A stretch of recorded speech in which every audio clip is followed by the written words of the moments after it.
కృష్ణా జిల్లా పెడన పట్టణ రహదారుల వెంబడి ఉన్న ఆక్రమణలను తొలగించాలని కమిషనర్కు వినతి పత్రం సమర్పించారు. ప్రజా పరిష్కార వేదికలో మున్సిపల్ కమిషనర్ వెంకట్రామయ్యకు కుర్సీర్ బేగం, వాహిబ్ ఖాన్, గుజరాల్ తదితరులు విజ్ఞప్తి చేశారు. రైల్వే గేట్ సమీపంలో మచిలీపట్నం తిరువూరు రోడ్లో సెంటున్నర స్థలాన్ని అబ్దుల్ రజాక్ ఆక్రమించుకొని రేకుల షెడ్ నిర్మాణం చేశాడని, టౌన్ ప్లానింగ్ అనుమతులు తీసుకోలేదని వారు ఆరోపించారు. అలాంటి అక్రమ కట్టడాలను తొలగించి ప్రజలకు అసౌకర్యం కలగకుండా చూడాలని ఫిర్యాదుదారులు కోరారు. నన్ను బెదిరించడం జరిగింది. ఈ విషయాన్ని మన మున్సిపల్ కమిషనర్ గారికి నిన్న ప్రజాస్పందన కూడా ఇవ్వడం జరిగింది. అధికారులు టౌన్ ప్లానింగ్ వాళ్ళు ఏం చేస్తున్నారండి? ఇంత పెద్ద పక్కాగా నిర్మాణం చేస్తే మీ కళ్ళు మూసుకున్నారు. 5 సంవత్సరాల నుంచి 5 years నుంచి డంపింగ్ గవర్నమెంట్ వేయమని చెప్పింది చెత్తను. అటు ఒకసారి చూడండి సార్, అక్కడ వేయడానికి హక్కు లేదంటారు.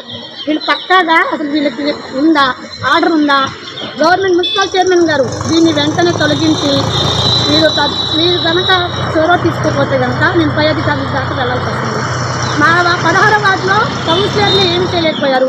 ఎమ్మెల్యే ఏం చేస్తారు? ఇప్పుడు వచ్చిన ఎమ్మెల్యే అలా నా అడిగి మాటలు ఏంటి? ఒక ఆడపిల్లతో ఎలా మాట్లాడాలని సంస్కారం లేని వాళ్ళకి మీరు పక్కాగా షెడ్ వేస్తే ఉంటే మీరేం కలుగుతున్నారు?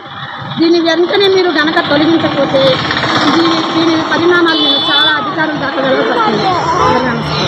నన్ను బెదిరించడం జరిగింది. ఈ విషయాన్ని మన మున్సిపల్ కమిషనర్ గారికి నిన్న ప్రజాస్పందన కూడా ఇవ్వడం జరిగింది. అధికారులు